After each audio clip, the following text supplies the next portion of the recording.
চুলের মধ্যে খুর লাগায় নাই। আবু মাহজুরা ডান দিকের চুল কাটতো, বাম দিকের চুল কাটতো, পেছনের চুল কাটতো, সামনের চুল কাটতো না।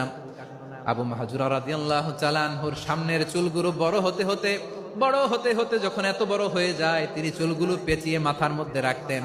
তারপরে তিনি পাগড়ি পরতেন। সবাই জিজ্ঞেস করতো, আবু মাহজুরা, এটা আবার কেমন স্টাইল? দেখতে তোমারে কি বিদঘুটে লাগে? কেমন অড লাগে, কেমন খারাপ দেখা যায়।